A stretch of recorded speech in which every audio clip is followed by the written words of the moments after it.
Breaking news చూస్తున్నాం. Formula ఈ car race case మళ్లీ స్పీడప్ అయింది. ఫార్ములా ఈ కారు రేసులో కీలక పరిణామం చోటు చేసుకుంది. ఐఏఎస్ అధికారి అరవింద్ కుమార్ కు ఏసీబీ అధికారులను మరోసారి నోటీసులు జారీ చేశారు. ఇవాళ ఉదయం 11:30 విచారణకు హాజరు కావాలని ఆదేశించారు. ఇప్పటికే అరవింద్ కుమార్ ను 3 సార్లు విచారించగా ఇది 4వ సారి.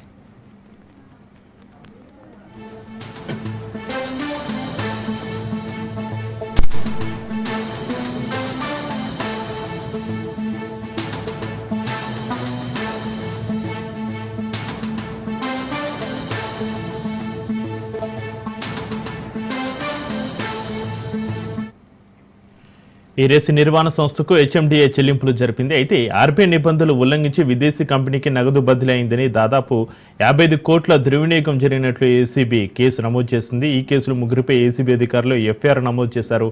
ఏటుగా సీనియర్ ఐఏఎస్ అధికారి అరవింద్ కుమార్, ఏ3గా హెచ్ఎండిఏ మాజీ ఇంజనీరు బిఎల్ఎన్ రెడ్డిల పేర్లను చేర్చారు. ఇక ఈ అంశానికి సంబంధించి మరింత సమాచారాన్ని మా ప్రతినిధి రత్నకుమార్ ఫోన్లైన్లో అందిస్తారు. రత్నకుమార్, ఈ ఫార్ములా కారు రేసు కేసు మళ్ళీ స్పీడప్ అయినట్టుగా తెలుస్తుంది. ఈ ఫార్ములా ఈ కారు రేసులో కీలక పరిణామాలు చోటు చేసుకుంటున్నాయి. ఐఏఎస్ అధికారి అరవింద్ కుమార్ కు ఏసీబీ అధికారులు మరోసారి నోటీసుల జారీ సంబంధించి మీ దగ్గర ఉన్న అప్డేట్స్ ఏంటి రత్నకుమార్?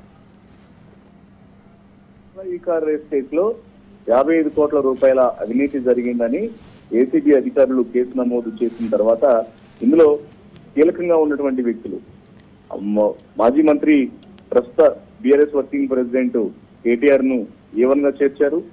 A2గా సీనియర్ ఐఏఎస్ అధికారి, అంటే గతంలో ఆయన గత ప్రభుత్వ హయాంలో మున్సిపల్ శాఖలో ప్రిన్సిపల్ సెక్రటరీగా పనిచేసిన అరవింద్ కుమార్ ఐఏఎస్ ని, అలాగే హెచ్ఎండిఏ మాజీ చీఫ్ ఇంజనీర్ బిఎల్ఎన్ రెడ్డి, ఈ ముగ్గురిని A1, A2, A3గా చేర్చడం జరిగింది.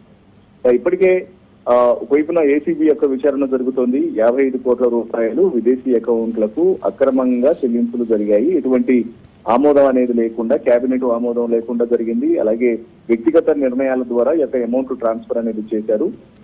ఇందులో ప్రభుత్వ ధనం, ముఖ్యంగా హెచ్ఎండిఏకి సంబంధించినటువంటి ధనాన్ని వృధా చేశారు అనే అభియోగాల మీద ఇచ్చినటువంటి ఫిర్యాదులతో ఏసీబీ అధికారులు కేసు నమోదు చేసి దర్యాప్తు చేస్తున్నారు. మరోవైపు ఏసీబీతో పాటు ఏసీబీ దగ్గర నమోదైనటువంటి ఎఫ్ఐఆర్ కాపీలను చూసిన తర్వాత ఎఫ్ఐఆర్ కాపీలను ఆధారంగా చేసుకుని ఇందులో మనీ లాండరింగ్ జరిగిందన్న ఉద్దేశంతో ఈడీ అధికారులు సైతం మనీ లాండరింగ్ కేసులో ఈసీఆర్ నమోదు చేసి ఇందులో ముగ్గురు, కేటీఆర్, అలాగే ఐఏఎస్ అధికారి అరవింద్ కుమార్, బిఎల్ఎన్ రెడ్డి, ముగ్గురిని విచారిస్తుంది.